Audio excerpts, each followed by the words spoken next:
going on, fam? How is everybody doing? Listen, if the internet goes out, I just don't know. It's been fine all day, and now all of a sudden it's just doing whatever it want to do. So hey, whoo, whoo. Anyway, let me know in the chat if y'all can hear me. I swear it just be feeling like it's me sometimes, just out here, like it just feels like, hey, just knock all Yvette stuff out when she get ready to go on. That's all you got to do to just get her out of here. Let's get her out of here. Get your libations, fam, and just see how long we gonna be here before the wives start acting up and everything. Oh my goodness gracious, fam! Listen. The channel's not gone. Please hit the like button, subscribe, and do all that good stuff, especially if you want to have a conversation, you want to talk or whatever. Please do that. Let me just say something, fam. We got to have a conversation about this, and it's got to be an adult conversation, not people running around trying to be mad and trying to, well, I believe and well, I think. Let me tell you what we're going to do in terms of this conversation so everybody can just get on board and we don't have no stupid stuff. Everybody's entitled. We're talking about what we're talking about, and everybody's entitled to their belief. There is a moral argument. There is a political argument. You are entitled to that. But there is something bigger that is going on here that I want to just alert everybody to. And I want to alert y'all too. Do not use this moment. I said it the same thing the last time we had a conversation about something. I said, do not allow people to allow this moment to be the moment that divides you. This is not a moment where we turn on each other. Too many times we turn on each other. This is also not the time that we allow anybody else to make us their mule. I even hate saying a phrase I made up now because somebody else just took it and used it and bastardized it. People don't have ideas. But anyway, let me just say, we told people, we told everybody, we said, listen, we said Biden, we said that's Jim Crow Joe. That's not nothing nobody want. That's who it is. And he came, even in terms of policy, he came and said he's not gonna do nothing fundamentally different. He said who he is. We just gotta go all the way back. Ain't nobody, all of y'all who in the streets and stuff, and I'm not taking a position. Everybody's entitled, pro, anti, you're entitled. I get that. And this is health concerns. I get all of that. But what I'm saying is that we told everybody about this man and about this party. And as the base of the Democratic Party, everybody looked at us and said, Negro, you little Negroes, you sit down and shut up. And you go out here and vote for Joe Biden because we might get Trump. And then people are saying now, well, see, everybody should have voted for Hillary. Everybody, even the left told y'all there was no enthusiasm for Hillary. See, it's a setup. And we've been saying it. There was no enthusiasm for Hillary. There was no enthusiasm for Biden. Everybody had to drop out in South Carolina to give us Biden. This thing is rigged. And what Democratic down ballot was saying was, hey, y'all are in the Democratic Party, withhold it for the top of the ticket this time. Withhold it. And everybody said, no, we're not going to do that. And I'm sorry for the people who are in Patreon because it's somewhat remedial to you because we've kind of discussed this before. I apologize. But above this, everybody said this could not happen. There's no way. Roe? Oh, overturn Roe? Oh, no, baby girl, that's not happening. Guess what? Guess what just happened? In the political world, anything is possible. Now, they tell us what's very not possible. Don't expect nothing on reparations, because Joe Manchin over there, and we can't too much, so just, Republicans been plotting this for 50 years. And I want to say something to all the people who just like, well, Yvette, we just got to do something. We're going to run candidate, or we're going to run, and I'm going to put a microphone in front of my face. We got to do something. In a minute, we're going to get to what something, if you're going to do something, what it's supposed to look like. It's not supposed to be just something a rabbit you pull out your butt. That's not what we're talking about when we say do something. That's not what we're talking about. We're talking about having clear goals over time. We're talking about the Democratic Party Because everybody tried to sell us Joe as a progressive. Even y'all man, let me talk about it for a second before I bring this next image up. Even your man Bernie got behind the minute something happened. Yeah, I understand y'all wanted Bernie instead of and the Democratic Party should listen, but they're not a democratic institution. That much should be clear at this point. They're not being a democratic institution. They are like Republicans. They go after the same money, and they're not even, listen, Republican is giving something to business interests. They are giving something. They are giving even moral wins to the people who they represent. What is your party giving you? You saying opt out? Stop having a reflexive mind. I am saying movement politics is everything. I am saying you cannot go out and vote for somebody as if that person is the leader of a movement. That person is a politician. You can't even hang your hat on Bernie. Bernie went outside when Joe Biden got elected and said, I trust old Joe. He's just old Joe. And the left just sat down somewhere. They can't even put together. That was a whole thing written the other day. I wish I brought the clips from it, talking about how they can't even run movements. They can't run organizations. They can't run nothing. I guess they sit there and do this. 10 years, everybody just been marching in the street. Where's your Black Lives Matter policy? No? You know, sometimes your enemy is your biggest teacher. And I'm not even saying, like, I'm talking about in terms of what your agenda is. That can be your biggest teacher. And they plot. But we always knew who Joe was. Everybody tried to convince us he was new, but even in terms of, listen, I'm not taking a side right now. I'm talking about. This is a political lesson about what we need to do. We got to stop just doing whatever they say do. Well, black women, it hurts you more. Yeah, I'm not saying it does or it doesn't, but understand when people are trying to use you. This man had a view that he came out and said, well, I feel differently now. Just like Obama came out and said, well, I feel differently about gay marriage. Yeah, you felt differently about gay marriage, Obama. When the bundlers of your campaign and all that money just turned out to be a lot of gay men, you felt real differently. People feel real differently when the money feel real differently, when the pressure feel real differently. Now, we don't have money, so we got to have pressure. But let's go back to who Joe Biden is. When Joe Biden voted to let states overturn Roe v. Wade, did y'all think, women, let me talk to any of you, those of you who are here, who are pro-choice, who are upset, white women, if you're here, come close to me, come around the fire. Did you think that this man had changed? Did you think if Roe got overturned that this man was going to be your champion? Because we tried to tell you, this is Jim Crow Joe. He was opposed to busting and all this kind of stuff. He ain't going to do nothing. He was mass incarceration. He ain't going to do nothing for us. But y'all thought, yeah, well, if it happens to y'all, Negroes, if it happens to y'all, that whatever. We don't really care too much. We just try to make sure it don't happen to us. But guess what? It did. It happened to y'all. And he has no answer. But let me just show you. Let me show you. A lot of times, whoever a person was is who they is. Who a person was is who they is a lot of the time. Most people don't change. Most people don't have the capacity to change. They have the capacity to put on a performance.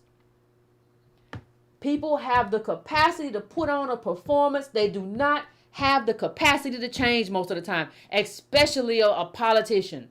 They're changing because the pressure is changed. So listen, it was a new era in Washington, 1981, and abortion rights activists were terrified. With an anti-abortion president, Ronald Reagan, in power and Republicans controlling the Senate for the first time in decades, social conservatives pushed for a constitutional amendment to allow individual states to overturn Roe v. Wade, the Supreme Court ruling that had made abortion legal nationwide several years earlier.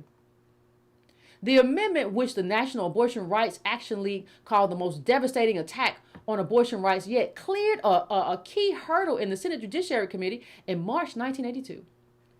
Support came not only from Republicans, but from a 39-year-old second-term Democrat named Joseph R. Biden Jr.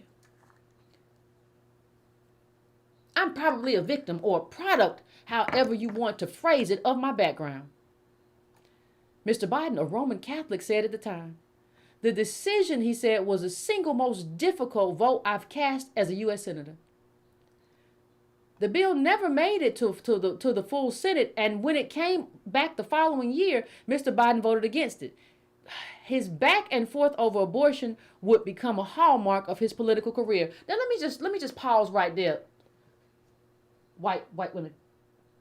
And anybody who thought Joe Biden was going to be the one to stand up for anything. This man is center right. Did you thought anybody who is pro-choice? Did y'all think this man, the same way we told y'all he wasn't gonna stand up for racial reparations, racial equality, we told y'all none of that stuff was gonna happen because that's who he is. Did you think this man who the hallmark of his political career, is waffling on abortion? You thought that was the one you got to go for?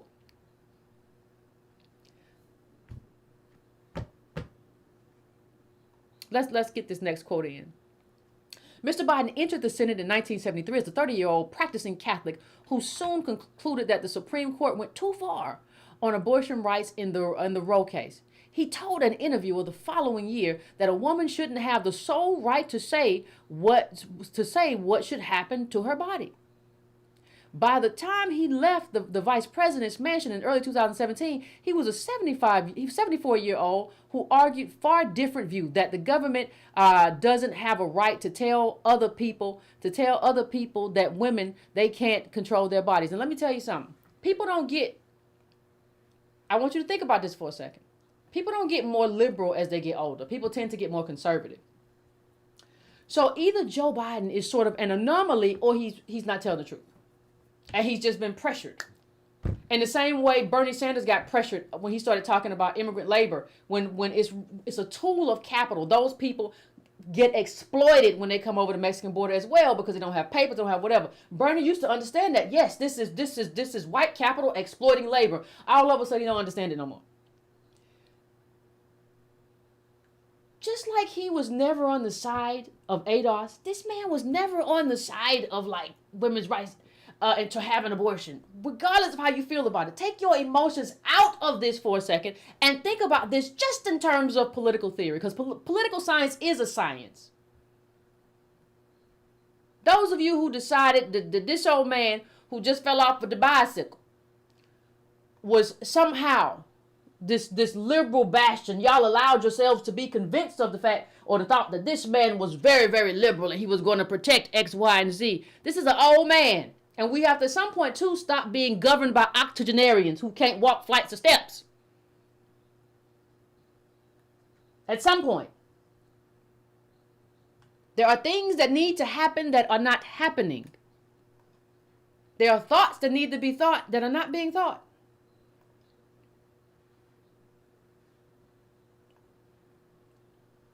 Well, Trump gave us, yeah, and even though we said, Democratic down ballot, because you have to start teaching these people a lesson.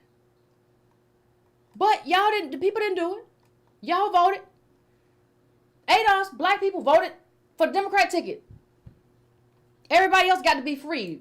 Hispanics, white people, white women especially. Y'all got to do whatever you want. And y'all picked the octogenarian who has waffled on this forever.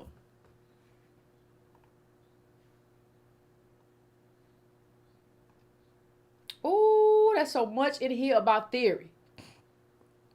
Now, I'm not a fan of FDR because of how FDR further segregated our communities and we got left out of the New Deal. I'm not a fan because of the things FDR did with the Dixiecrats. But let me just say this. Biden is a conservative when in faced with this. Now, let me tell you, this ain't just something that's the Negroes, they try to kick us back. Get off my leg. Get off of me. That's what they do to us. No. You got, this is white women right here.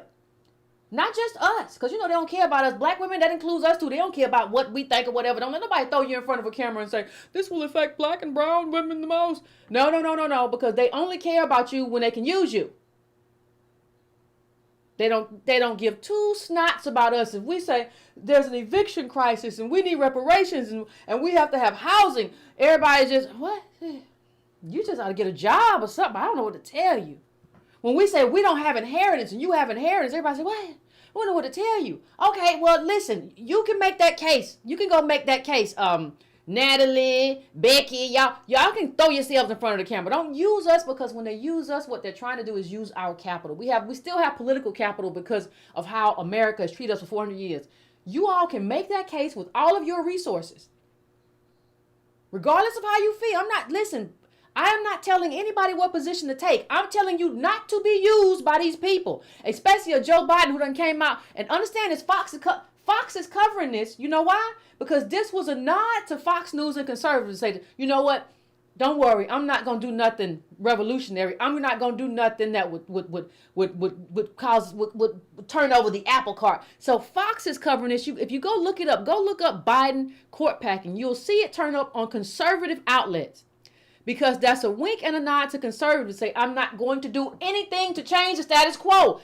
But we go back to how we started. He already said that. Whatever decision they make is whatever decision they made. Understand, this is a white man who done had it good all his life. What did he care? And he's headed on to the sunset of this good life. What do he care about that? Don't let yourself get over there and be used and mistreated by these people. Come on, listen, Shaniqua, Janice, get in front of the camera and tell them how this affects you. No, you handle it. Because you didn't help me handle nothing. You didn't help ADOS handle nothing. Listen, this is a perfect time, though. This is a perfect time to renegotiate the deal. What do you mean, Yvette? Well, seems to me, y'all in quite a pickle. Because this party is a sham. We've been in quite a pickle. We about to tell you, hey, it might be a time it might be the fact that we are a canary in a coal mine. We might not just be the ones in a pickle. And I'm not talking about how you believe. I'm talking about this party not being responsive to whatever to what the base says. If the base says one thing, you got to move in that direction, or you are unresponsive. I'm not having a moral conversation. I'm not having a health conversation with you. I'm telling you, this is your base.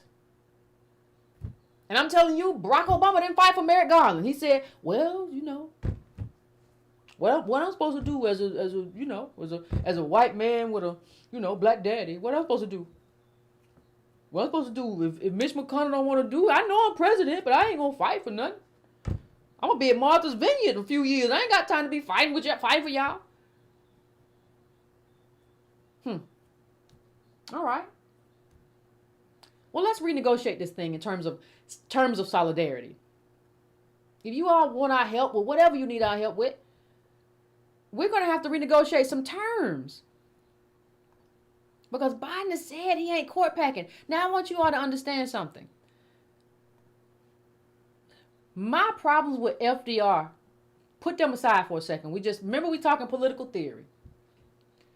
When they wouldn't put FDR's New Deal, and they said, we're not going to the Supreme Court. They kept saying it was unconstitutional, whatever. He said, I'll court pack. I don't care. I'll court pack. You're not finna destroy what I have. I have a whole agenda. You're not finna get in the way of it. So he said, look at this. On February 5th, 1937, President Franklin Roosevelt announces a plan to expand the Supreme Court to as many as 15 judges, allegedly to make it more efficient.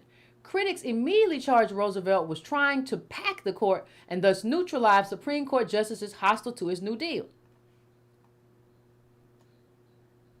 During the previous 2 years, the High Court has struck down several key pieces of New Deal legislation on the grounds that the laws delegated an unconstitutional amount of authority to the executive branch and the federal government. Flushed with his landslide re-election in 1936, President Roosevelt issued a proposal in February 1937 to provide retirement at full pay for all members of the court over 70.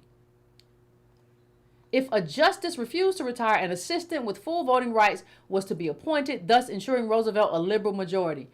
Most Republicans and Democrats in Congress opposed the so-called court packing plan. You see that? You can still do something when people oppose it. You ain't gotta be bipartisan all the time. Well, we're trying to get Republicans on board, and you can do what you want.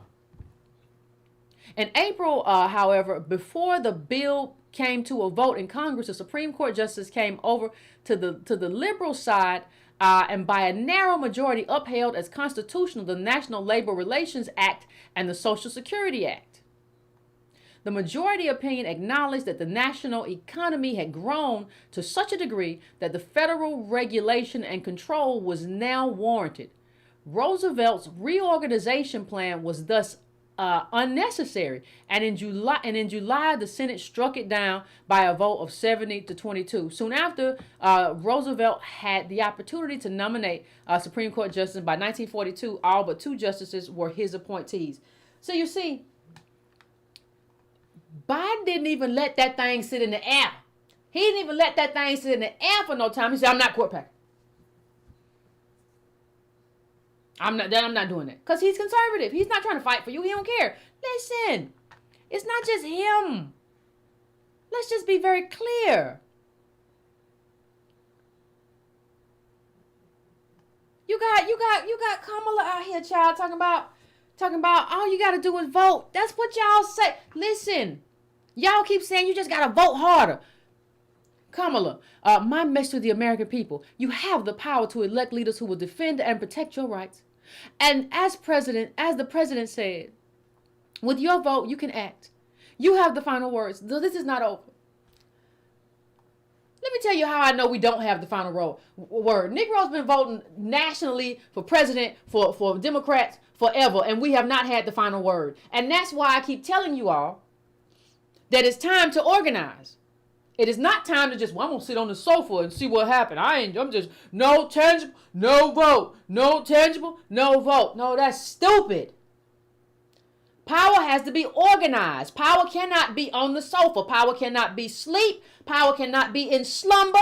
Power cannot take a nap. You have to organize for power. And you have to organize methodically. You can't organize just all willy-nilly one day. You wake up in the morning like God told you something in your dream. I'm not saying God don't talk in dreams, but he ain't talking to your dumb self. And you get up and decide you want to do something and make a spectacle of yourself. That's not how organization works. Going off, running off. All of y'all who just, I'm going to go do this. I'm going to go do this. Yvette, we should have been here by now. We should have had everything we supposed to have. In 3-4 years, Dodo Bird. We're going to get into how Republicans organized for 50 years. The civil rights movement went to the 1940s to the 1960s. Late 1940 to the 1960s. That's how long that movement was. Why are you so short-sighted? Why do you want microwave politics? I'm not saying we should have to wait that long. I don't like incrementalism, but you better come up with a better plan and a faster plan. You just can't run outside and throw your butt to the moon and then wonder why nothing happened. I had my butt to the moon all night and nothing happened. Well, that don't work. What does that do? You just upset the moon. What does that do? What were you doing that for? Well, we had to do something. We got so many people. We just got to do something. Then don't you want to do something? Democrats all this time, but it's good now because listen, this is a great time, this whole thing right here, because other people are waking up. It's not just ADOS who is like, this ain't right. Politics is supposed to be transactional. We're not getting the other end of this. When we told y'all that, and we said, hey, leave that top of the ticket blank, whatever. Because this is too much and we're going off a cliff. Everybody say, oh, you just love Trump. Child, no. But I bet you all them white folks is thanking Trump now. I mean, them conservatives, because they got their Supreme Court justices and got what they wanted out of them. Heck, we have Supreme Court justices nowadays, and we know they're supposed to be appointed by Democrats, and we don't even get the stuff we need. Like I said, Obama won't even fight for his. Y'all won't even give us the presidents who were the presidential nominees who would get us excited about something and cater to us and say, this is what you get. Oh, you got all of us excited. We're ready to go. You scare us into the ballot box. Negroes running the ballot box. I'm so afraid. So we got to get Trump out of there. Where I put my X or my what? No, you're supposed to get something. But the thing that's happening now is that white people, especially white women right now, realize they're not getting what they're supposed to get. Instead, this is what they realize they're getting. They're getting campaign ads. With your vote, you can act. You can have the final word. This is not over. Child, people been voting for you and voting for y'all and ain't got none of the stuff you've been talking about. Only thing y'all do is ask for $15. Before Biden got elected, they said you gotta support Biden to protect you to protect pro-choice. You gotta elect Biden. Biden got in there and couldn't nothing be protected. Same thing with Obama. You gotta get in there to protect. Okay, well, what happened with the Garland or whatever you're supposed to do? Well, you got to get in there. If you put me in there, we gonna be safe. That's what they told the pro-choice people. You gonna be safe. Then you get in there, and then the Supreme Court rules what it rules, and you and everybody's inbox asking for $15. Well, I tell you what you do. If you send me $10, we're gonna really get it together. Child, that don't mean you gonna get another. That don't mean y'all gonna do nothing in the Congress to redo anything. Because let me tell you something, Joe Manchin done stood in the way of as many Democratic initiatives as Mitch McConnell. How is he a Democrat? Well, we're not gonna be able to get reparations through nothing because he, Joe Manchin over there, he's a Republican. He voted for some of our stuff. Some of your stuff. What kind of sham of a party is this? What kind of sham of a political party are we talking about? Well, he's from a conservative state in a conservative district. Okay, he's a conservative then. Y'all made a conservative Republican kingmaker of the Democratic Party for a fake majority? Okay.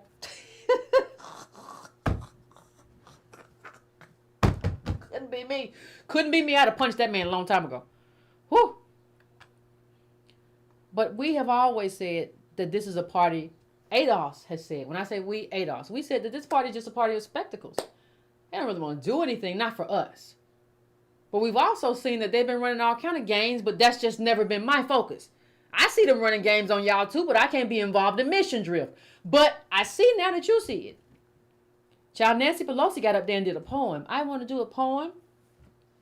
And then the people came out later and said the poem was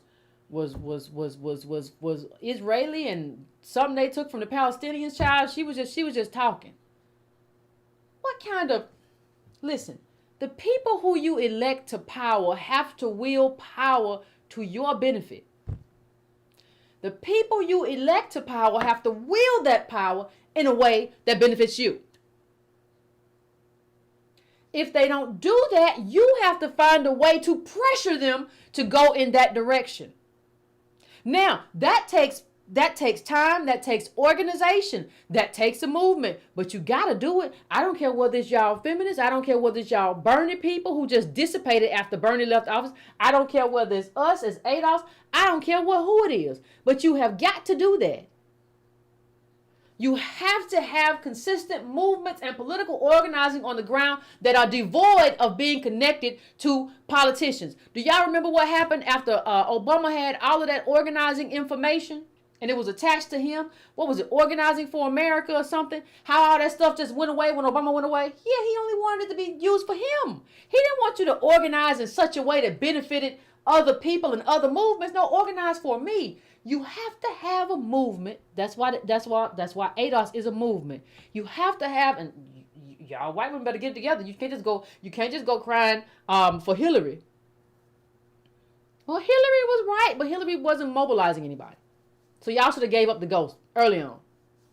Nobody was excited about Hillary's candidacy. Nobody was excited about Biden's candidacy. Everybody said, well, Biden can beat Trump. And we need somebody to beat Trump.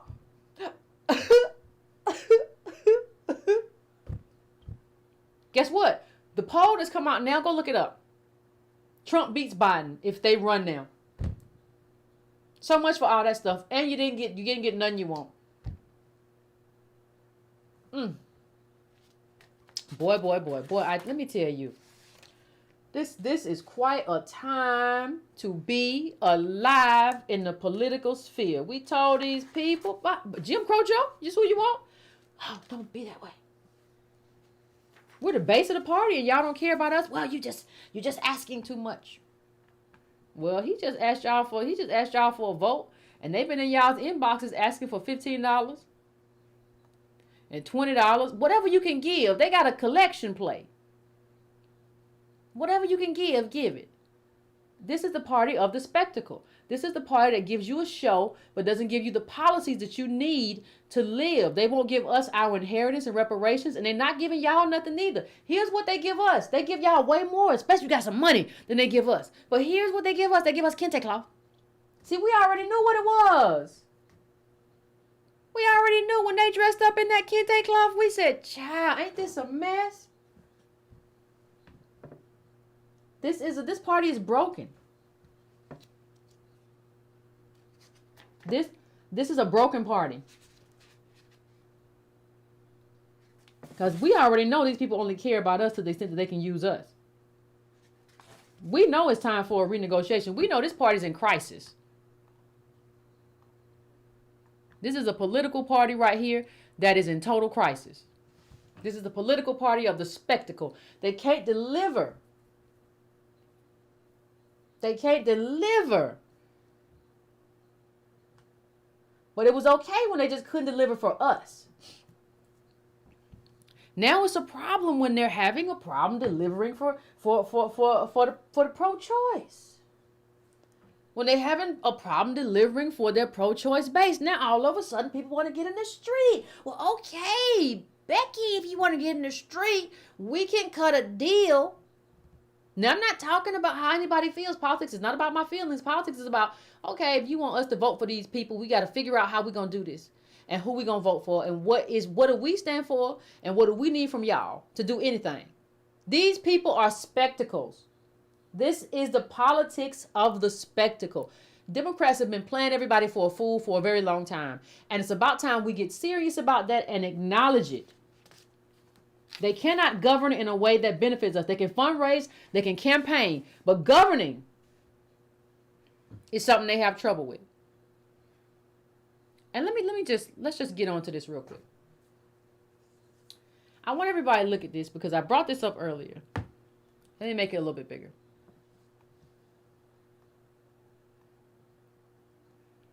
Because I want everybody to understand what this entails.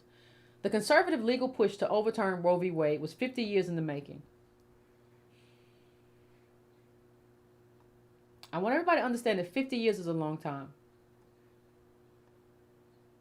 And understand that these were white people.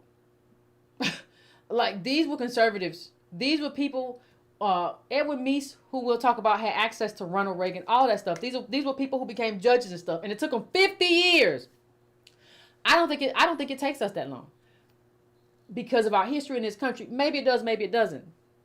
But you have to have short-term goals that lead to the long-term goal. Short-term goals that lead to the long-term goal. We already mainstreamed reparations in 2019. The thing that we got to do right now is just stay on the path. I think you get that, John. If you ask me in less than a decade if everybody stays on the path as opposed to going different ways, and every time we plant the seed for reparations, some of y'all try to dig up the seed and eat it instead of letting it bear fruit. Some of y'all think this should have happened. We should have, event in 2019 was everywhere. We should have had reparations by 2021. Have you ever read a political book? Have you ever, do yourself a favor and just research movements? America has a bunch of movements, civil rights, labor, all that stuff. Just do yourself a favor. Don't yell at me. Just read some of that. Because there's a reason everybody attacked us, because they know, oh, they coming. These people are coming. They got all the stuff right. They ain't got no problems. They ain't messing up. Oh, jump. Here come the Negroes. They coming. And they finna. Joe Biden had to address reparations. Keep the pressure on, but you have to have a plan and you have to have a movement. And we can't do that if everybody is going in 10,000 different directions. And then throwing daggers as they leave and harpoon.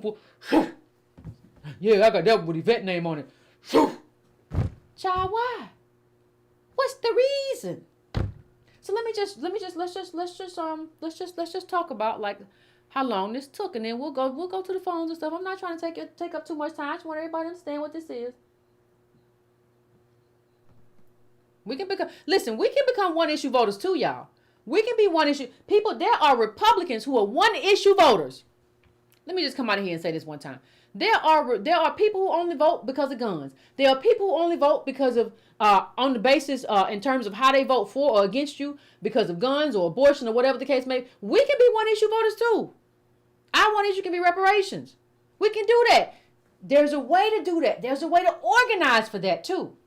You gotta be planned and you gotta be methodical though. You can't run off and just do it. This is not, listen, political science is not a game. It's a blood sport. If you don't remember nothing I say, political science is not a game, it's a blood sport. And it is a science.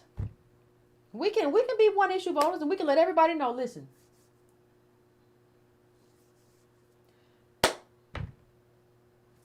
We gotta have, listen, hey, it's nothing personal. It's business. Right? It's politics. It's not personal. The overruling of Roe v. Wade was 50 years in the making. The judicial culmination of a conservative judicial movement that rejected the interpretation of constitutional rights underpinning that 1973 court decision. I wasn't even born in 73. Understand how long they've been doing this. It took longer than many conservatives expected. In response to Roe, abortion opponents initially focused on amending the Constitution. Representative Larry Hogan Sr., Republican, Maryland? The father of Maryland's current governor, proposed within days of the Supreme Court's opinion an amendment extending due process and equal protection rights to any human being from the moment of conception, effectively equating abortion with murder. When such proposals died in the Congress, activists turned to states. By 1981, more than a dozen legislatures, including Massachusetts and Mississippi, had passed resolutions calling for a constitutional convention to consider a human life amendment. The movement, now hold on a second. Remember what I said? Pause for a second right there. Remember what I said about resolutions? Reparations resolutions? I said they can be used to leverage the national. But they cannot, your city, state cannot do the work of making us whole. Right? That's not new. A human life amendment. The movement stalled short of the 38 states necessary. They were trying to do a whole amendment. Ooh, that's a tough road to hoe. That's why you can't get it done. Remaking the judiciary became a central strategy for reversing Roe when Ronald Reagan became president. So hold on. Remaking the judiciary. So they decided they couldn't, because they were using their state resolutions or whatever to have an amendment constitution, right? The amendment to the Constitution, whatever. They said, that's not going to work. So what they did is they went and changed their mind. They changed strategies. They say, oh, that strategy ain't going to work. We got to try a new strategy. Happens all the time. You find one strategy is not going to work. I got to go to a new strategy. That was not going to work. You guess and check. This whole thing ebbs and flows.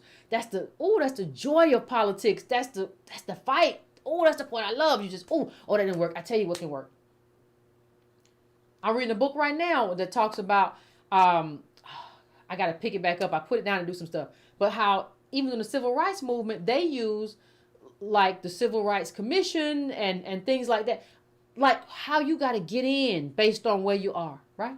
They have way more access than we do. But still, you have to move. So let me put the quote back up again.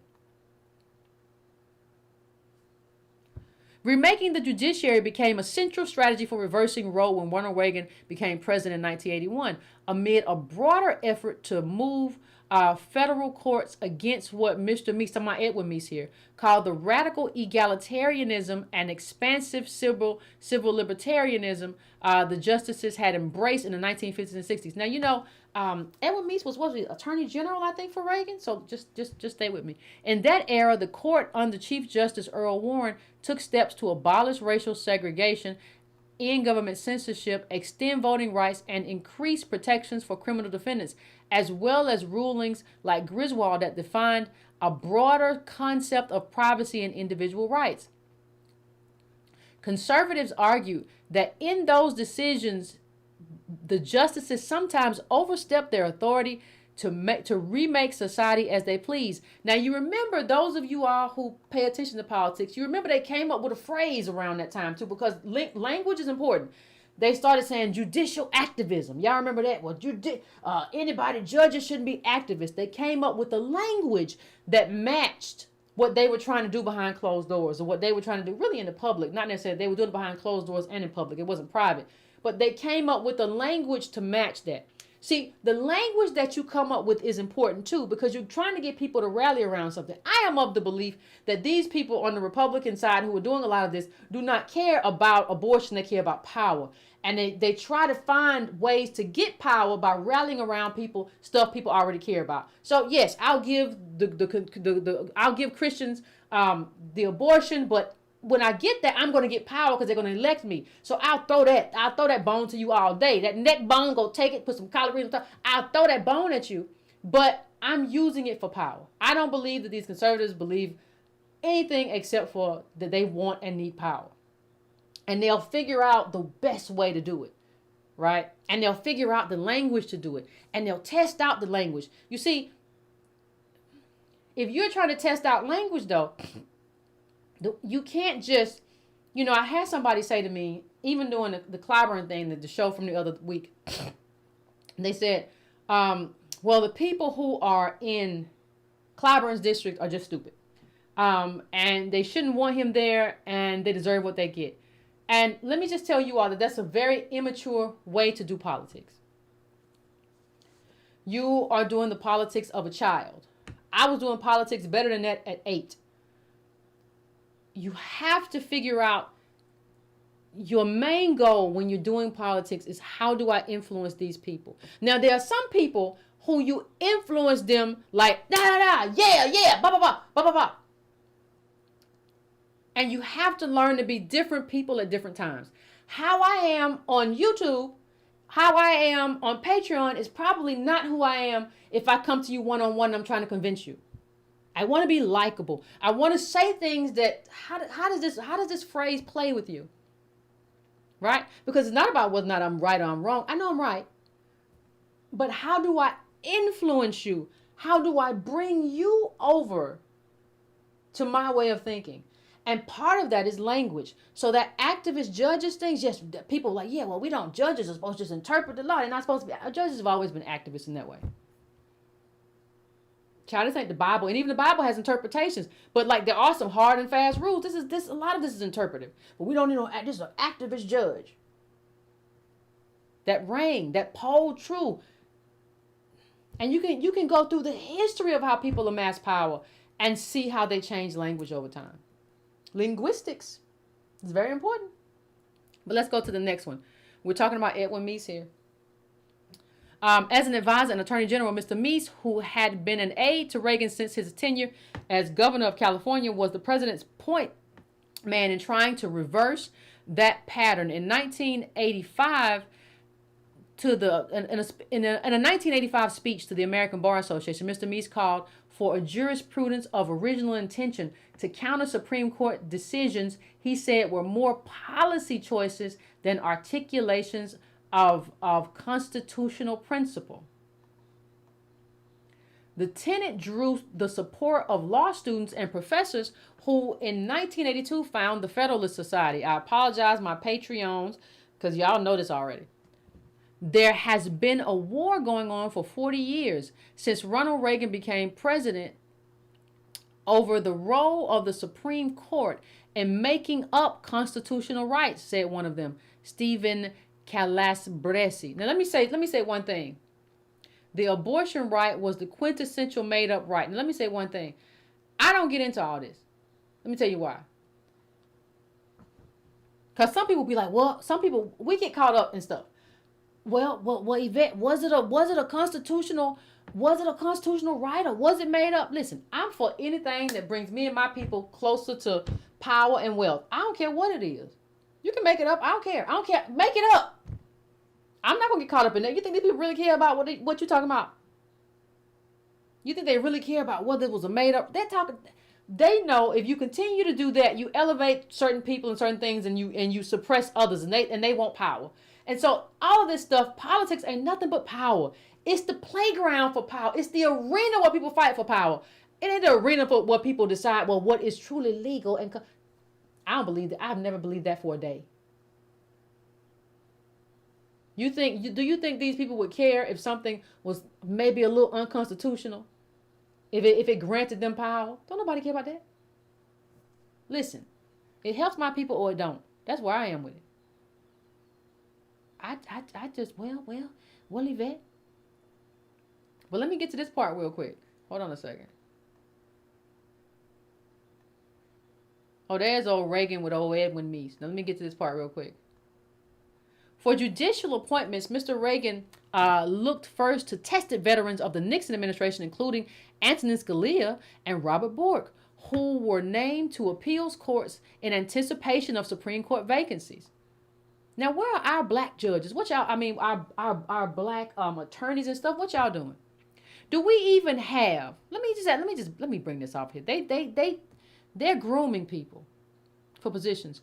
Do we even have a think tank or anything like that where we're grooming somebody? Because as ADOS, we talk way too much in public. We don't have no back room. We say everything we feel like there in public. Well, I tell you what I think. You should shut up sometimes. And we should talk about, we have people who are graduating from law schools and stuff, but they are just doing whatever Obama wants or whatever the Democrats want, whatever. Why don't when we have black graduates, the boule has failed us. Understand that this talented 10th has failed us because you are supposed to be those people behind closed doors that when they put them in there and you can say all the right things. Well, I believe it. I certainly will. Yeah. Mm-hmm. And then when you get there, you do one thing, you do another thing. All these Supreme Court justices, these new ones, they all lied in Congress. Well, yeah, it's settled law, it's whatever. Is it? I don't think so. How many ADOS attorneys have you talked to who can articulate to you what they would like to see in terms of Supreme Court rulings, appeals court rulings, state Supreme Court rulings? None of that. We just all around here talking about, I'm going to get the bag. All right. See where that goes. Let's see how that goes. I'm just saying. He was aided in that by the Federalist Society. Let's go to the Federalist Society real quick. The Federalist Society, along with other conservative legal groups, succeeded both by popularizing its ideas and preparing its adherents to implement them, said Amanda Hollis Brusky, a professor of politics at Sonoma College. There was a concerted focus on how to mainstream ideas about originalism and conservative and libertarian beliefs about the regulatory state. You know what they started calling the regulatory state? The mummy America or whatever. As if you don't need some kind of law to make sure you don't get electrocuted in the factory. By building chapters, wait a minute, they built chapters in place? By building chapters at law schools and promoting lawyers through judicial clerkships with like-minded judges, conservative activists prepared a cadre to challenge prevailing directions of constitutional law, Ms. Hollis Brusky said.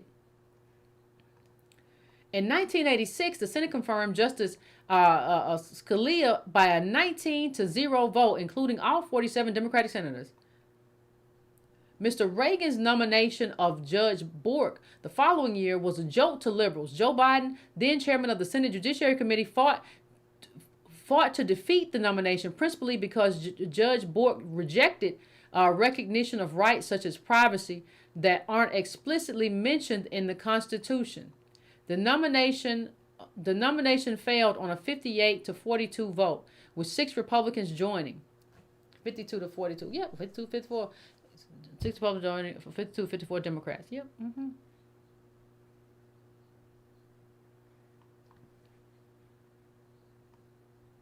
In 1992, when a challenge to Pennsylvania abortion regulations reached the court, Roe's end appeared. They're going to talk about here how it was almost dead but wasn't dead. I'm just saying. Listen. All I'm saying. We don't have no third goods no more. I don't think we understand the level at which our political ADOS apparatus has totally been captured by the Democrats. We don't have people who independently We don't have our own think tanks or people who independently come up with legislation that benefits us. We don't have attorneys whose job it is to come up with stuff that benefits us. We don't have movements until ADOS that are supposed to come up with an agenda and move in the direction of that agenda. We have not had that. Not since the civil rights movement. And that's what it takes to move us in the right direction. That is it, ladies and gentlemen. You have to have movement politics. You really need think tanks. You really need attorneys who are out here talking about more than getting the bag. You really need people who are talking and building behind closed doors and not on MSNBC just saying whatever the Democratic Party wants them to say. All of this stuff has to happen. And no, it does not happen if you decide you just want to sit home and shut up. It doesn't happen because you have a wild idea that you want to do X, Y, and Z. This has to be a collective effort. We rise together or fall together. I say that all the time. It's truer today than any other day. People thought they would never see Roe fall. It failed. Roe v. Wade. And now we get to decide how we're going to approach it and how we're going to approach solidarity because of it. But what I will say to my people, especially ADOS women, do not let these people, again, use you because they don't care about you. You can go in here and talk about 1,000 problems you have in your life that are inflicted upon you by white supremacy, and they will not care until they can use one of them to their benefit. They will not care at all unless they can use your suffering to their benefit. Do not let that happen. If we have suffering, if we have issues, we're going to use that for the benefit of the group, of the collective. We are done being anybody's mule. We are not with that anymore. And we have to decide whenever something happens, what kind of political use are we going to find for it? What kind of political use? Stop being so emotional. Took them 50 years to do that. Stop being so emotional. Stop getting upset and spitting at people. What's the plan? Are you going to get together with the ADOS Foundation and come up with a plan, or what are we going to do? I'm just asking. But I'm going to let y'all answer me. So give me a second to set up the phones. I'm going to set them up, and we're going to come in here and we're going to have a conversation. That's what we do. Internet willing, right? So, all right, fair.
We got a lot of callers today. Let me tell you. Ooh, let me tell you. Let me tell you. Ooh, I'm about to go. My goodness. I'm about to go to the first call, though. Y'all, I'm playing. I'm acting up. But I'm about to go to the first call. Let me close some of these windows first. They're getting on my nerves, Lord. Y'all, if y'all like me, sometimes I have too many windows open on my laptop. Ooh. My goodness. Got everything set up. I'm not used to. Set up on YouTube is different from set up on Patreon, so I'll be messed up. Anyway, I am going right now to 618. What's your name? Where you calling from? And what's on your mind? Hey, Yvette. How are you? Good. How are you? I am doing well. I'm from the Chicagoland area, but I wanted to speak on something that you said just a few seconds ago, actually, about building our own nominee, building our own candidate. Something came across my YouTube probably 3-4 weeks ago from Frontline, PBS Frontline. They did that Supreme Court documentary. Okay. And when Bork lost, they were ticked, right? The Republicans were pissed.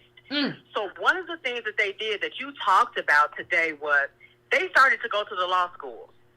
They started to give volunteer hours to law students. They started to teach some of those classes pro bono, no money involved or anything.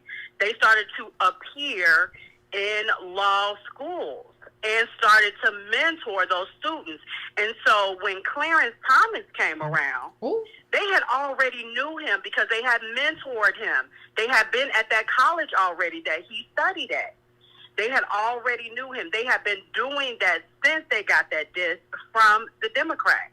And it's so crazy that you said that, we need to start going to the law schools. We need to start mentoring. We need to start doing that because that's exactly what they did. When they lost, they were so freaking ticked. They started to give free services to those law schools and those universities.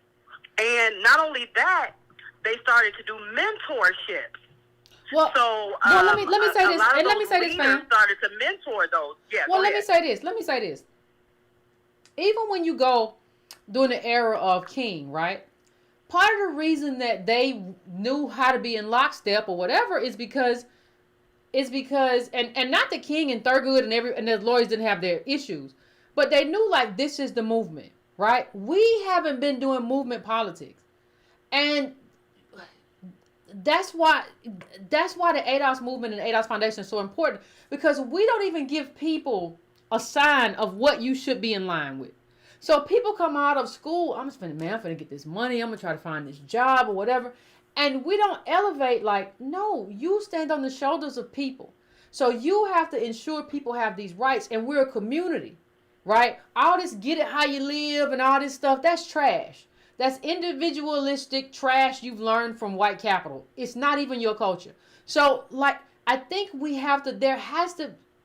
if you came out of law school as a black person during the time of King, you understood that, okay, I'm supposed to try to use some of my stuff on behalf of what they're doing or whatever. We don't have movements. We don't have agendas. We haven't, this whole political space pre-ADOS has been void of anything. It's been garbage. It's been whatever Democrats tell us to believe, and we go out and tell our people, yeah, they did good stuff for us. They whatever.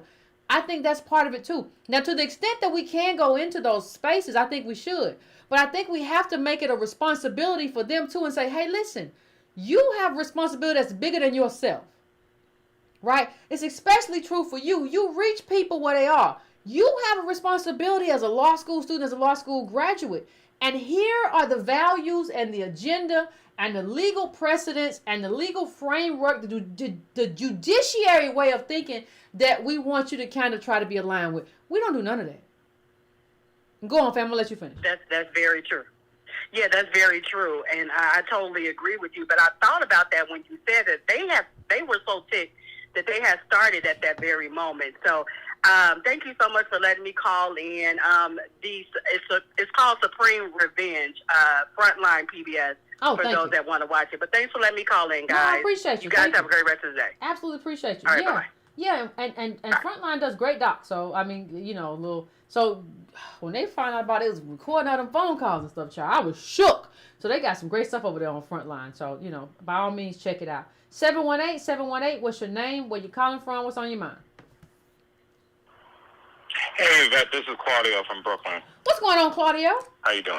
I'm doing all right. I'm doing all right. I think the previous call is like really informative to what I called to speak to, which was much of the same thing. You know, I went to law school. I graduated in '09 from Harvard Law, and they had a number of active, you know, student groups at the time on both sides of the political spectrum. So the Harvard Democrats were maybe less popular than what is called the American Constitution Society. That's the ACS. The ACS was formed after the FedSoc as a liberal progressive counterweight to the FedSoc. But given that it came after the fact, it had a lot of catching up to do. But it naturally had the energy of a younger generation. So ACS was popping if he was on the left, right? If he was really on the left, he was with ACS. If he was just a moderate and trying to get ahead politically, he was probably in the Harvard Democrats. Okay.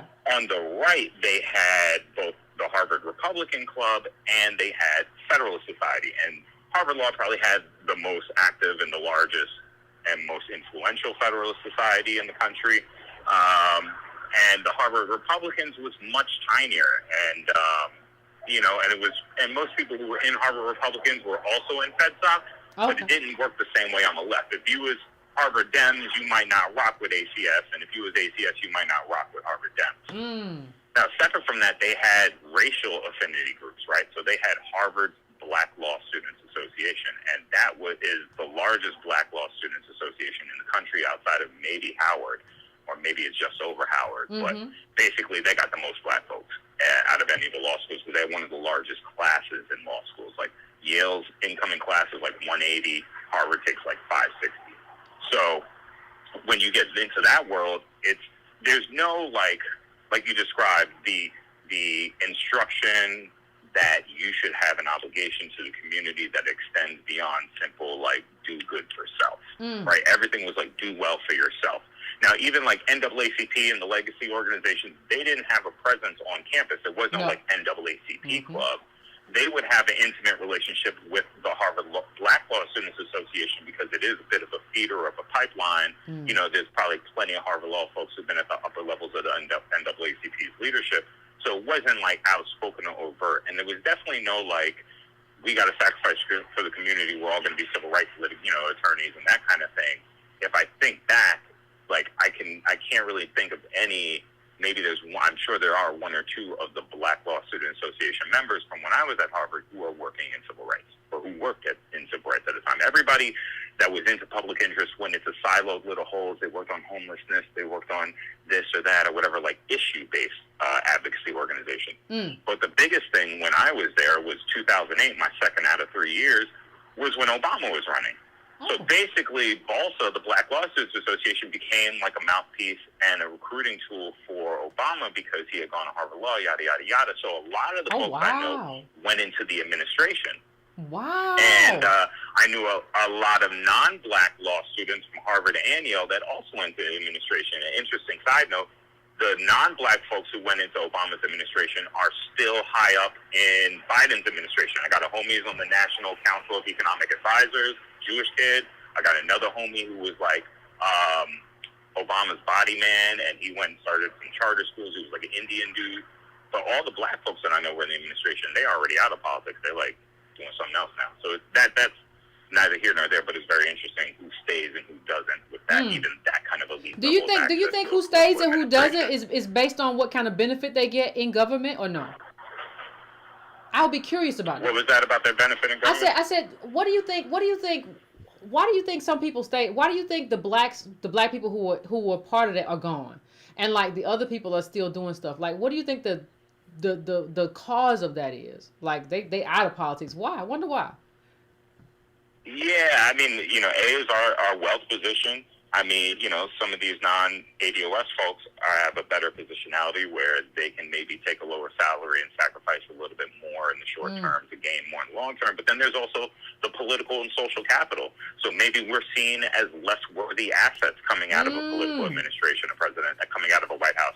I mean, you may not have but like 3 or 4 options to go make 6 figures or to go do real high-level advocacy or lead an organization in this space. That's true. But, you know, a non-ADOS person coming out of an Obama or Biden administration might have a dozen offers and can really just, like, decide what they want to do. On top of that, they got mommy and daddy's money coming in inheritance, you know, or something along those lines. So that makes it very complicated as well. But yeah, I mean, like, politically, there's different, like, there's all the different factors are represented, all factions are represented on the campus, and even racially. But like I said, because it was such an Obama-esque thing, the Black Law Students Association, it wasn't an ADOS Law Students Association, it was black. So there was a hell of a lot of Caribbean and West Indian and West African, you know, blacks that were in the organization and were running it, and as a result, all of the political advocacy and all that kind of stuff kind of reflected the composition. So there was never a focus. So yeah, there's clearly a huge lack for some type of ADOS presence in all elite institutions of academia. You know, it's not just law school, but you would want to get the doctors, and you would want to get the social workers, and you would want to get the scientists, and you want to get the engineers and the coders.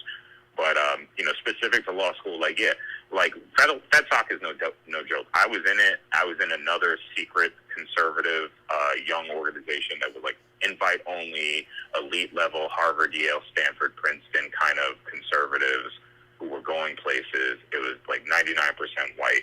They're all super Catholic, super Christian, very like anti-abortion, and they would have Leonard Leo, who runs the Federalist Society, come and speak at our retreats. They would have Peter Thiel, who runs PayPal and has a ton of money to give to conservatives, coming to speak at the retreats and stuff like this. And so they were building that network, and I saw firsthand how they were just like, oh, you're at Harvard Law and you're a conservative? Okay, we'll just, you know, we'll sit you down with Clarence, and we'll sit you down with Jenny, and we'll sit you down. You have your whole pick of what you want to do.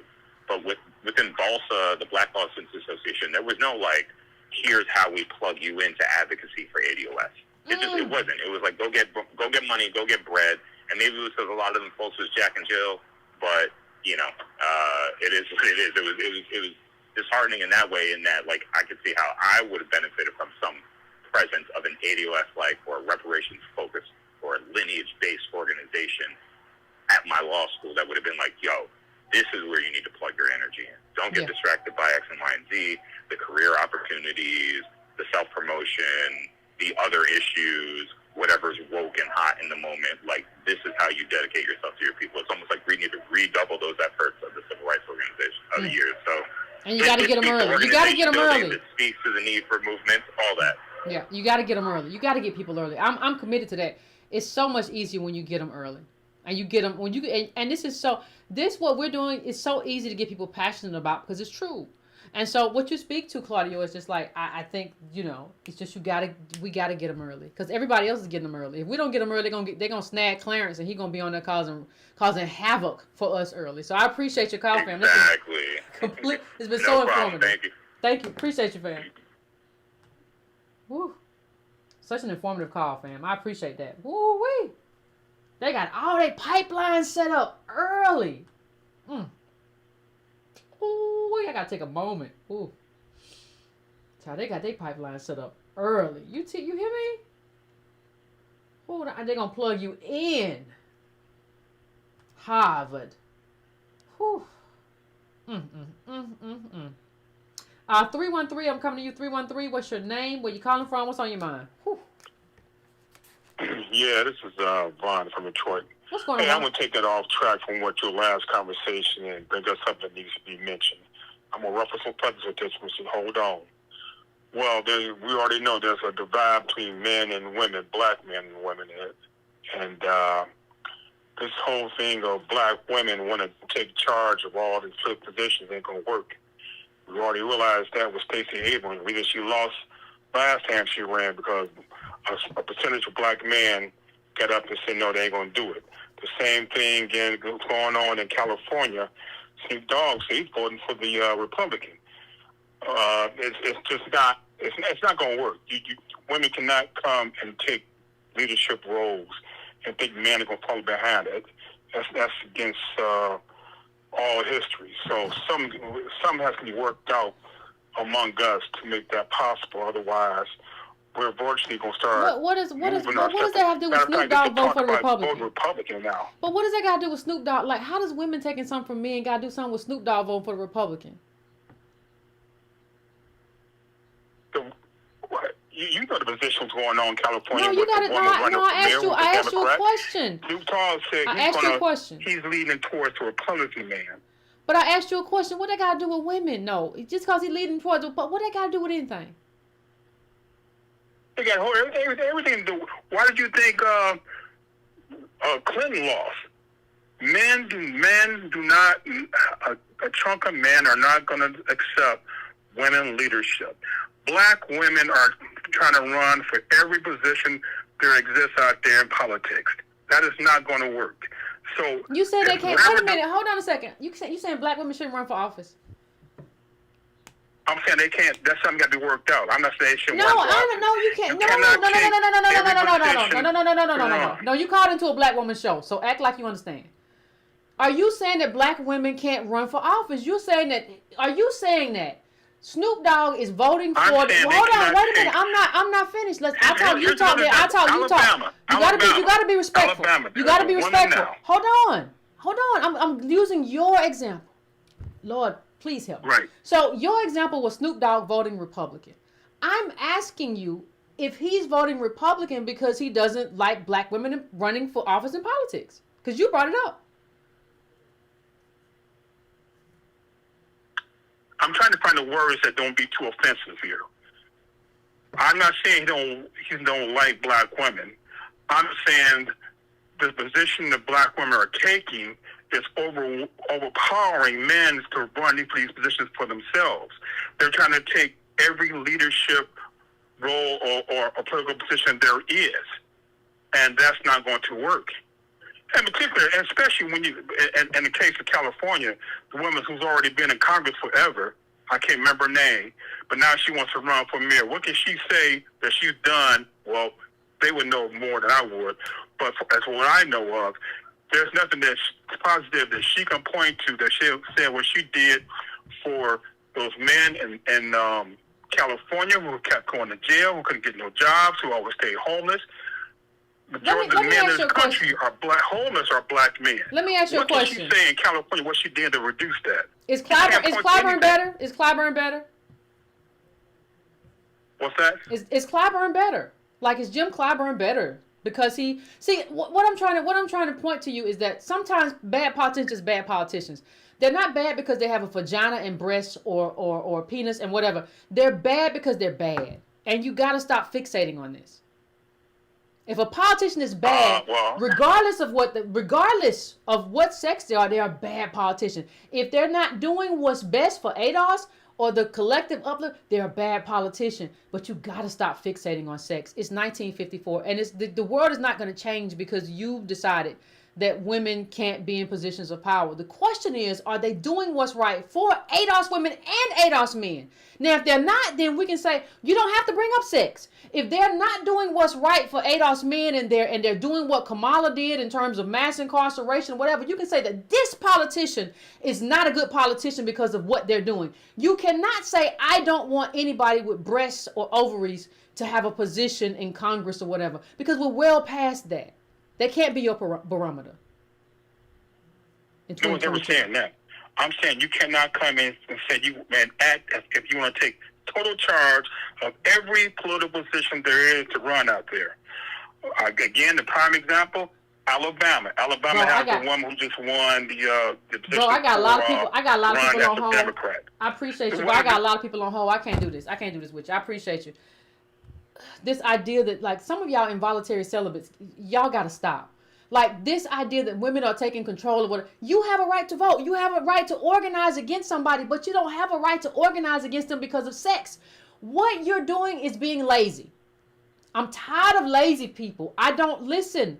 I work out 6 days a week. I don't like people who call up here and they're lazy. You could do something if somebody doesn't have an agenda. You know why nobody pays attention to you? It's because you're on some sex stuff. You sit on your sofa in your lounge chair and you say, women trying to take over everything. And you don't do nothing. If there is a woman who is opposed to ADOS men or who is opposed to ADOS women or is doing something that's wrong, you can use that as a criteria to say, get up out of here. You're not doing nothing for the community. You can't just sit on your butt and say, well, they women taking over everything. There's a lady over here in Alabama. She ran for something. What'd you run for? What'd you run for? She ran for something. She did something. She got up. She filled out the paperwork. She ran. What'd you run for? Nothing? Okay. God, I'm tired of these people who come from this other YouTube show. Y'all are lazy. You are lazy. You don't like to get up. I wonder how some of y'all bathe every day. Do you? Because you are lazy. Stop talking about what people do. If you don't like this person who ran for whatever, you can run against her. You can vote against her. But make sure you don't vote against her because she has ovaries. Make sure you vote against her because of the agenda. You decide. This is 2022 America, child. That ship sailed, and that ship was only a good ship for white men. It was never your ship anyway. That ship was white patriarchy. You will never own it. You just desired to have something that you never had, and them men should have never listen. And even that, the white women was all in it. We ain't never, child. Oh my God, I'm so tired of stupid people calling me. Don't call me no more with that stuff where the women are taking over the because they running for office in places. Where'd you run for office? Nowhere, but I be tired all the time. I got a bad foot. Whew. 910-910, what's your name? Where you calling from? What's on your mind? Hey, what's going on, Miss Yvette? This is Christian Mosley from Fayetteville, North Carolina. How What's you doing? What's up with you? What's up, North Carolina? How's it going? Man, it's going good. I'm quite fired up because you were hitting all of the beautiful points there are to hit on this subject at hand, because this is so much bigger than just this case. And I wanted to kind of highlight a couple of things, if I can do that real quick. One of the interesting things is you had said something that was so perfect earlier, is that political science is a science. Mm-hmm. And for those of you all that don't know or maybe don't remember from high school, we learned about the scientific method. And the scientific method is it has to be observable, it has to be repeatable, and it has to be measurable. And when it comes to politics, we see that all of the time. And one of the things that I thought about when I saw this, regardless of how I feel personally about, the situation with abortion, is the fact that when everybody was going crazy about it, I knew something else was going on that nobody was going to be paying attention to. And what was interesting is nobody is really saying anything about this Miranda rights situation. So while everybody is going crazy about, women's rights and the gender wars and everything else, you're not even realizing that the police have basically, or not the police, but that these courts have made it so that the police can do whatever they want now without recourse, and they're making it harder and harder, especially for ADOS, because we know we are the ones that catch hell over this. They're making it harder and harder for us to be able to fight back in a legal way, in order for us to get the redress that we deserve. Hold on, fam. Let me pause you. Let me pause you for 1 second. Y'all remember the verdict too that said basically if you have an attorney that ain't worth nothing, that limits your ability to go back and like say, hey, I want to appeal this because my attorney was garbage. Did y'all see that Supreme Court ruling too? It was before the Roe v. Wade. But go on, fam. I'm sorry, I didn't mean to interrupt you. I just wanted to make that point. No. I appreciate that. And what I was going to add to it was another thing that we didn't realize is that at the end of the day, and somebody, and there's a few people that I saw talking about it on Twitter earlier today, is that at the end of the day, this is about, especially the ones at the top, this is about white supremacy, staying on code. This isn't so much about a morality issue in terms of Christianity versus whatever. This is the fact that when we look at the statistics and we're looking at the numbers of the white population starting to dwindle, they understand what time it is. So when we see a congresswoman talking at a Trump rally saying that they've done something beautiful for white life, understand, if you want to call it a Freudian slip or whatever you want to call it, she's telling the truth. And then she's saying something out loud that they were saying in back rooms, which is they understand that they have to stay on code. And one of the things that you highlighted, and I love about what we're building in this movement, is that it requires discipline to be effective in politics. So anytime we get distracted, because family, I'm telling you right now, we're going to have another police situation. We're going to have another social situation. We're going to have another rapper doing something wild. We're going to have another actor doing something crazy. And every time we get distracted and utilize our energy to mobilize over stuff that doesn't make sense, instead of staying on our square, as you say so often, we end up like making our power more and more useless. And it's come to the point where, like, even with protests, for example, I can't stand when I see them sometimes now, because it's like you've made them worthless. And so I did have a question for you, and maybe this is something that would require a more private conversation, because I know we need to have backroom conversations about different things. But one of my questions is, for me, especially being a young person, is that how old are you? I like to have the conversation. How old are you, fam? You said you were young. How old? 22. Oh, I remember that. Yeah, that's right. That's right. Go ahead, fam. I'm sorry. I remember. I remember now. I'm getting old, so it struck me. No, you good. no, you good. You good. But what I wanted to add was that, like, I want to utilize especially getting the youth, energized and mobilized. I want us to utilize our energy in a way that's effective. And one of the things, and this is shout out to you, this event, because I wouldn't have read this book had it not been in the book club. In The Color of Law, and I don't know if everybody remembers this, there's a story in there about George Romney, who was Mitt Romney's father. And at one point, and I'm probably not going to get everything right, but the gist of it was, he was trying to fight for basically fair housing. Mm-hmm. And because he wasn't able to get the fair housing the way that it needed to be done, he was the Secretary of HUD.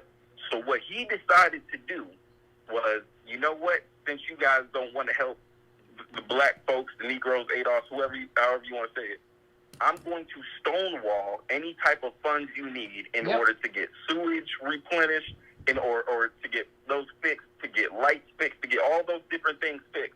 So my question for you, Miss Yvette, is how do we go about inflicting consequences on these people when we don't get what we need? Because at this point, it seems like when we watch the Asians and when we watch all these other groups get what they need, they're not really so much looking for somebody that looks like them to be in office. They're just making whoever's in office work for them. And when they don't, there's consequences, whether we see it or not. And they understand that. And I've been trying to do my part with at least holding local officials accountable with the talk show that I have. I dropped the episode last week where I pressed somebody who is who is one of the white Hispanics, so to speak, and I pressed him on reparations and pressed him on a black agenda here locally, and he didn't necessarily step up to the plate. But I'm able to now show this on video for everybody else in the city, especially black folks, to be able to say, listen, I understand you may not like this person, but this is the person you either need to make it a living hell for them to govern here if they get elected. Let me just say this, fam. We have to start paying attention, not just to the head of like, oh, this person got this cabinet position, but who are the people they are appointing within there, right? And how many of those people have our best interests at heart? Because if you don't pay attention to that, they have these. Listen, if you're not paying attention, politics is personnel as well. So if you're not paying attention to the personnel, and it comes from the top, like I think Mitt Romney's daddy's name was George Romney, right? He had a certain predisposition in terms of civil rights before he got there. That's who you want to be there, though. And so that's the kind of person that you're pushing to be in that position. And then when that person gets in trouble, you want to be pushing to say, hey, no, if you want us next election, he got to stay there. Because he's doing our bidding. You don't get to walk him off the plank. I remember being in high school when Bill Clinton walked Lonnie Guinier off the plank. I was in high school and I was like, this is some dirtbag stuff. This is some dirtbag stuff, regardless of what you think about her or whatever. And you shouldn't think nothing about her because she, even I know I was like, this don't make no sense. Like, but the black community did nothing. We didn't say anything. And listen, Lonnie Guinier is not ADOS. I think she was, rest in peace, Jewish and non-ADOS. But she had good ideas in terms of what would benefit us. When I saw Bill Clinton walk her off the plank and nobody said anything, I said, we're in trouble. I was in high school. And so politics is personnel. What you have to do is pay attention to the personnel and say, I don't like this person, but you got to have, and what we need to have, this goes back to the Claudio conversation we just had. You need to have somebody else. Like, I don't like this person, but this person I like. This is our nominee. This is who we want to have at HUD. This is who we want to have at the Justice Department. We don't have that. I think that's something that we need to start moving in the direction of. We just, whenever somebody presents somebody for a cabinet, we just say, well, I guess I like him or I don't. We don't say, I would have preferred this person. What would happen, fam, if we treated politics the way we treat basketball? The way we treat football? A lot of you all can tell me who should be, who you want drafted for this team, who you want to be here, what their metrics are. What if you knew the stuff you knew about basketball, about politics? That changes the whole political framework. You know too much about stuff that don't matter. It just is what it is. You got to start knowing stuff about stuff that matters to your life and your kids. The money that LeBron gets don't mean nothing to you. Don't put nothing on my timeline about he a millionaire, a billionaire. I don't care unless he's trying to give some money to the ADOS Advocacy Foundation. Then I care because I appreciate it because we're doing good work. But if you ain't trying to do that, why do I care? You know too much about stuff that means too little.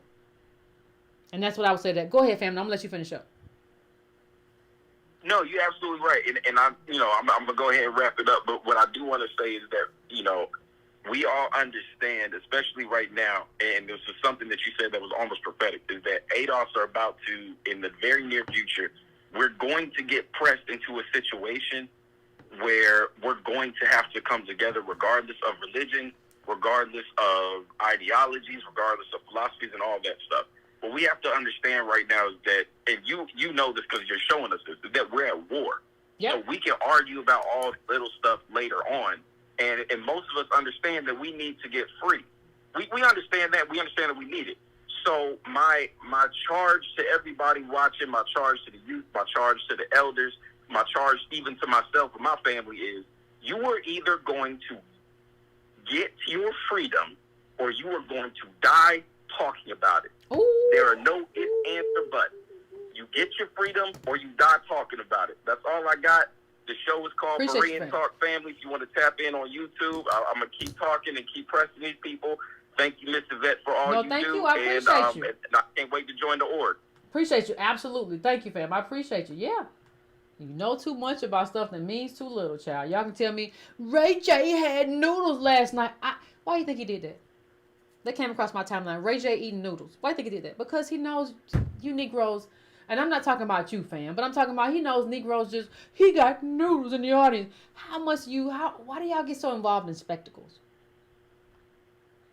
Ray J could fall out in the middle of the street. I wouldn't take a second look. That man should be working at Walgreens, really.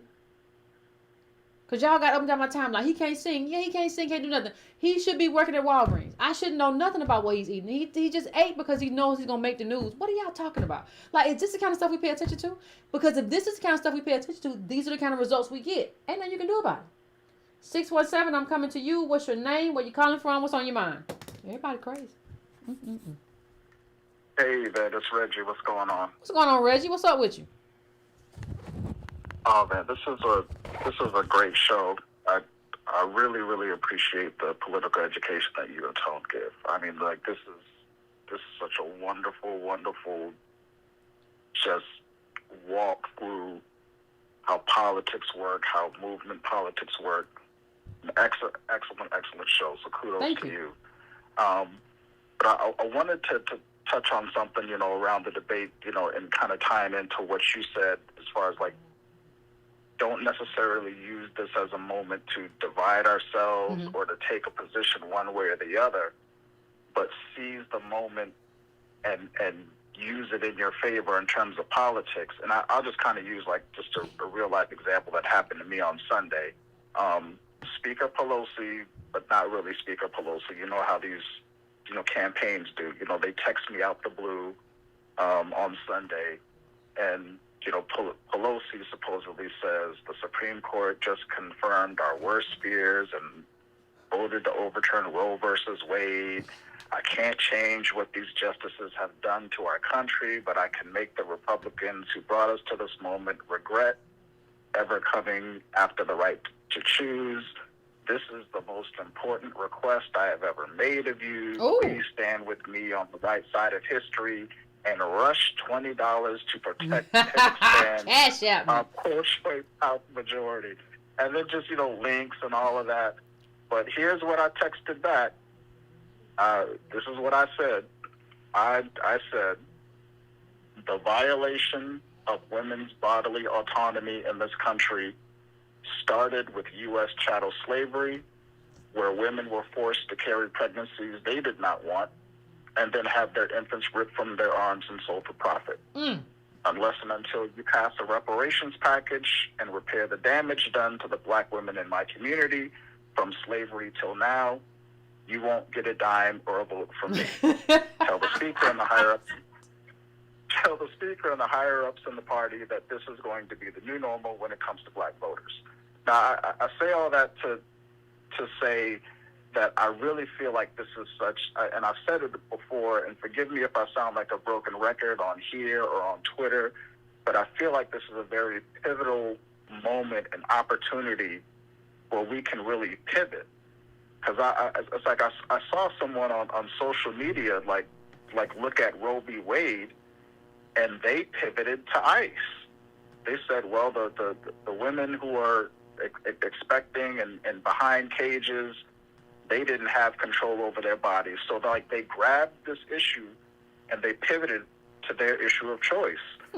And I say again that I really feel like the black ADOS woman is just in a great position to just grab this issue and pivot. Because like you've said in other shows before you that, the worst has happened to us, and a lot of times the first has happened to us. So the first woman on these shores whose bodily autonomy was violated in the ways that we're describing today was ADOS women. So I feel like ADOS women around this country can just make whatever demands, and you just don't have to argue. When they come up to you with their hat in their hand and crying and say, oh, I need you to do this, be like, my bodily autonomy and that of my ancestors was violated first. You fix me first and we'll talk. Yeah. You didn't care about my mortality rate before, fix that and we'll talk. And it's like you don't have to argue, you don't have to get loud, don't have to get aggressive. None of that. Just like you said, Yvette, like, these are the terms. And I have the moral high ground on this issue now and forever. So I really feel like it's a wonderful moment in terms of the political opportunity. And like I said, I've never seen this confluence of events before. And I'm really excited for ADOS women, and I really, really hope y'all take the opportunity to just make whatever demand you want in terms of reparations. Like, the floor is literally yours. Like, I don't think there's any element or demographic or political entity in this country that can check you in this moment. Nope. So talk your shit, ladies. I got your back. Thank you, Yvette. I appreciate you. And like, we have all the political capital in this moment. And I think it's not just like people say, well, I want to talk about protest, whatever.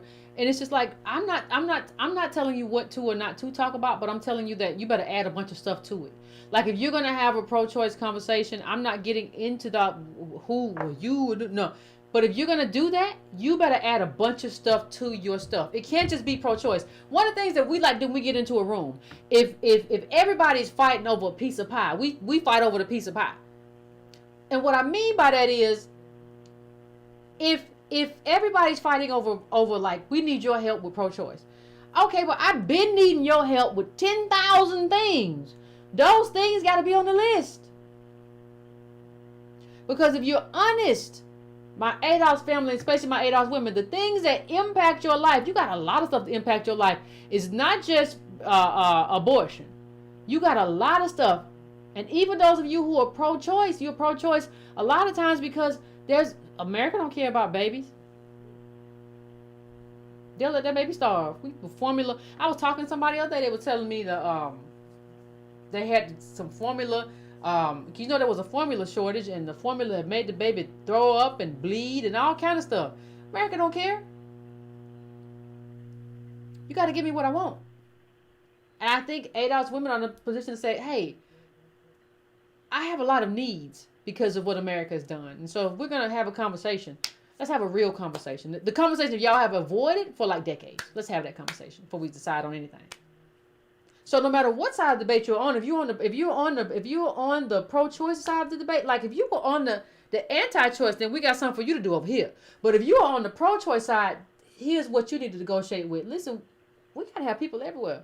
That's why I say don't y'all get divided, right? And use this to start spitting and shouting at each other online. That's not what we're doing. We're gonna stick together. We're not gonna let these people divide us no more. We through with that. Ain't y'all tired of that? Child, I sure am. 912, what's your name? Where you calling from? What's on your mind?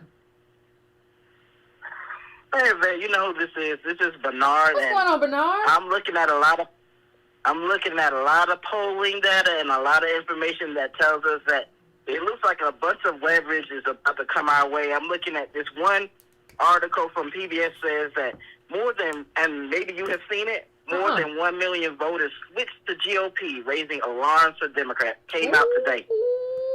Like, yep. So what they did is they measured over. They were looking at changes in party affiliation over like the last year, and they noticed that 1.7 million people changed their affiliation, and they noticed that 1 million changed to, or a little bit over 1 million changed to Republicans, and only about 630,000 changed to Democrats. And what they're saying is that it's a shore up of GOP interest in a lot of like the suburban counties of major metropolitan areas around the country. So unfortunately that probably means mostly white folks, but what I'm thinking is this means that things were bad for example, I think blacks get to flex our muscle some in November in Georgia. Like, I'm sorry, it looks like to me Warnock has to go. And he's running behind by 2 points anyway already. Is he? Like, so behind Herschel Walker? Oh. Huh? I said behind Herschel, child? Yep, behind Herschel CTE Walker. That ain't funny, Lord. Forgive me. Them polls told him behind by about 1.9, so I'm kind of like, it looks like you probably not going to make it. But the thing is, I need to be, because of more than just white people flipping to GOP, I also kind of, maybe he might have to lose by 5 because we didn't really show up. And I'm already, and it's kind of funny with Stacey. Well, I already think she going to lose, and it's looking like she going to lose. But it's kind of funny what she recently did with that little police funding thing. And then for this to come out today saying, yeah, you tried to appease those white voters, but it looks like they done already, the ones that you thought you were going to try to get, they done already ran off to the Republican Party. But tell people what you're saying. So tell people what you're saying, Bernard. Tell people what you're saying about how she tried to appease the white voters with the police. She claimed that she was going to raise the salaries or the wages of like state troopers and different sorts of things, saying, oh, we need public safety and blah, blah, blah, blah, blah. She's basically trying to appeal to white voters. She tried to, if y'all remember in her last run, she tried to do that in all types of ways by not being divisive, not talking about race and all that stuff. But this time she's gone extra far and basically followed the National Democrats. Y'all remember when Biden stood up there during the State of the Union address and talked about we have to fund the police. We must fund the police. She basically adopted a platform to do that, and then this comes out today showing that some Georgia Democrats in like the Augusta and Atlanta suburbs done switched to the Republican Party. And she did that last week. She came out. They were not gettable in the first place. It's a wrap for her. She said, I'm going to show you how we do it. We have to fund the police. We have to. Now, mind you, the police make over $50,000 in Georgia. Teachers make around 31. So she's exactly, right. And I'm kind of like, it's not like she's not appeasing us because it's not like her economic policies or anything are particularly great in terms of uplifting us, the communities that would be policed by these people. So I'm kind of like, I know exactly who you're appeasing, and it's not going to work. And now we have the evidence that it's not going to work. So those two have to go. And I need it to be more than just white people that ensure that they lose. Like their black turnout has to go down. Like I have to see that. But my question is, once that happens, because I think both of them are gonna lose unless there's some like divine I intervention. definitely think Stacey. Once that happens, yep. Unless it's divine intervention. You went out, Bernard. What'd you say? Oh, I said unless there's divine intervention, they're both gonna lose. So what I'm thinking about is the media response, because we know what the media did in 2020. As soon as Joe struggled, and then there were also a bunch of down ballot struggles, like they went and attacked the left and so-called progressives. That's what they did immediately. And even if like they did it in the weirdest way, it could be like a centrist that underperformed, and they'll be like, oh, it was some progressive in some faraway state talking about defund the police that might have hurt my polls. I'm worried that they're going to try to find some way to spin it like that again. And I wonder, like, how do we as ADOS and black folks, like, if we decide that, you know what, we're not going to come out for Warnock and we're not going to come out for Stacey in particularly high numbers this time, and they're just going to lose, how do we get access, like, either national or even enough local or state level media to tell them, like, hey, this is why we didn't vote for these people, before a CNN or MSNBC gets to it and they use their pundits to spin this narrative that, oh, like, they underperformed because of some other progressive Democrat in another state. I don't need to see that again. I don't even know. I mean, but I think we overestimate the power of these media things, right? I mean, when you look at the numbers that they get, it's not a lot. Like, that's part of why they're so worried about, like, online media and all that stuff, because they don't get a lot. I think what will happen and what's sort of happening is white people and people in general are going to start going other ways to kind of search for that information, because the answer that they're given don't make sense. Like the answer that MSNBC is given about why XYZ is happening isn't making sense. And I think what you're finding is that people are sort of waking up to it. Like, yeah, they're right. This don't make good sense. Like, about why y'all say she lost or whatever the case may be. It's all just racism or whatever. It's like, no, you try to be Republican light. And like that, you're going to have to stand for something. And there used to be a time that, you know, there were liberals and leftists in the South who stood up for the working man, and they fought physically and all kinds of stuff. And it's just kind of like, that's not who you are. And you don't really know who you are. Right. And so that's a problem. I mean, Stacey Abrams went on that podcast or YouTube show or whatever and said, 85 South, I think it was, and said that, well, we're only 13% of the population. We're more than that in Georgia. Like, do you not know the demographics in Georgia? Yeah, we're like a third of the population in Georgia. Yeah, like, why are you talking about, like, national numbers when that's not the numbers in Georgia? And, you know, and then they just kind of stood back and made a joke. And I think as people, I don't care if you're a comedian. I don't care. Like, when you're talking to a politician, you have to get real. Like, because your people deserve that. That's just what it is. If not, just sit down and shut up and get out the way. So, yeah, I think everything's shifting. So that's kind of my answer, Bernard. Yeah, I mean, I think we're going to really have to, I think this is an opportunity to plan ahead for that. Because, like, I honestly, I think I posted a comment in the chat before you went to the calls.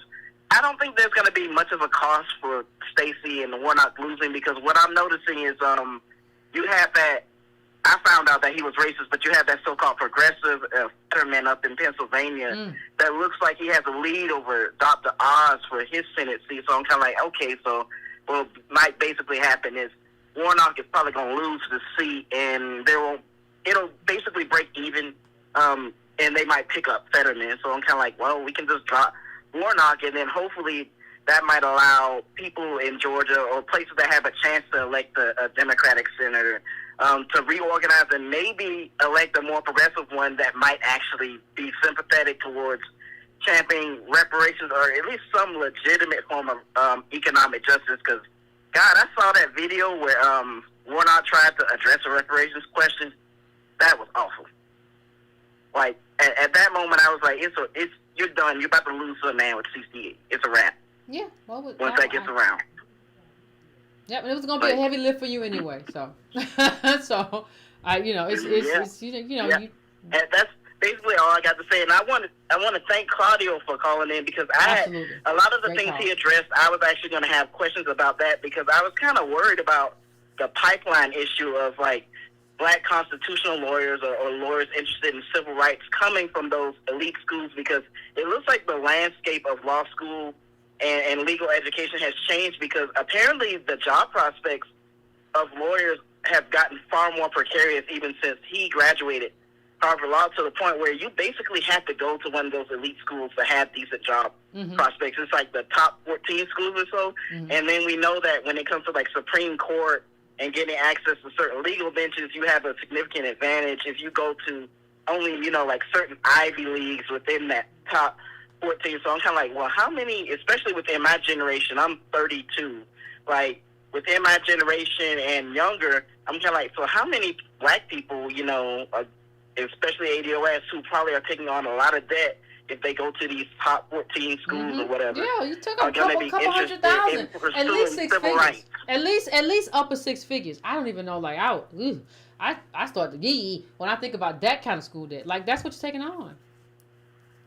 Yeah, like so. Like I what I was gonna say is I wouldn't be surprised if a lot of us were basically looking at our white counterparts and going like, oh, okay, I'm at Harvard or Columbia or whatever. I have a bigger shot at the corporate law positions that pay for them. Yep. Like, so that will that will mean that we don't have a deep bench of people that will pursue civil rights law or constitutional law. We don't have the Supreme Court. Say it like this though, fam. And thank you for calling. I'm gonna let you go because I'm about to like let end the show right now. But thank you, fam. I appreciate it. And absolutely shout out to Claudia. That was a great call.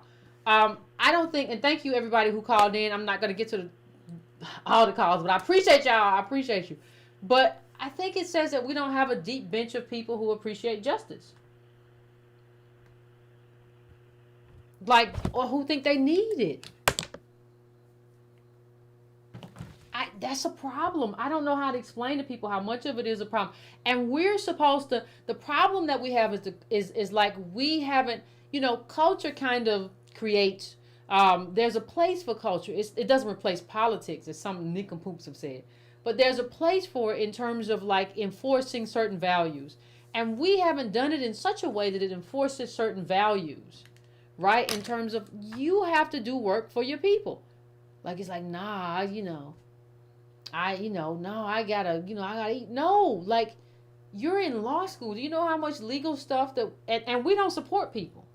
Like we don't support people. Like if somebody decides they want to go do that good work and they don't have enough money, we don't say, hey, listen, we got you. You just go do what you do. You do your law stuff. We're going to take care of this. You're a little short on the rent or whatever. We got you. We have to change the way we look at things. And we have to see ourselves as a collective.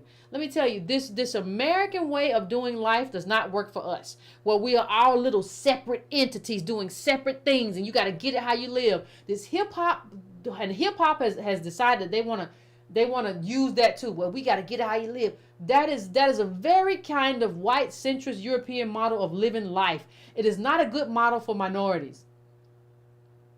I'm not going to even get into how many rappers have been murdered by each other. Like, y'all should figure out that don't work. And nobody should do that. Like, that is not a model. And that's not the model that's worked for us since we've been here.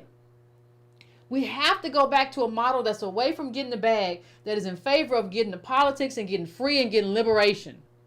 We have a track record of what works and what doesn't work. And now we got to get about the business of actually executing on plans that have historically worked and creating stuff that we think works in 2022 that didn't work or that worked. You know, there's some stuff that worked in 65 that's not going to work in 2022. It's a globalized America.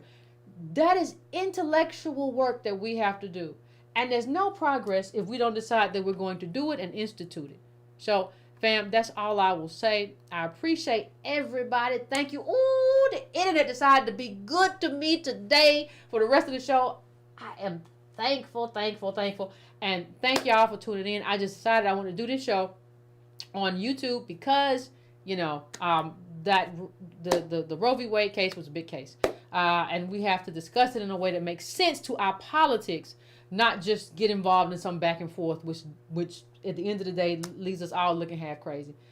So please, fam, please, if you haven't subscribed, if you haven't liked the show, please do that as well. If you want to see the regular Monday and Wednesdays, it's patreon.com/Wycarnell. Again, patreon.com/Wycarnell.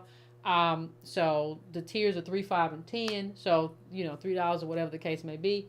And so, if you want to do that, if not, I come back here. I haven't left for good, but a lot of stuff I said gets regurgitated by a lot of people. And I just got tired of it.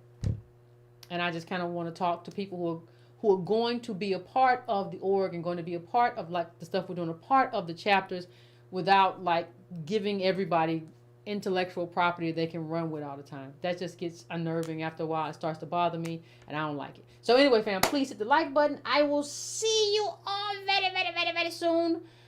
Finish your libation. Don't bother nobody. Don't let nobody bother you. Protect your peace. Protect your joy. And do our politics. All right, fam? I will see you next time.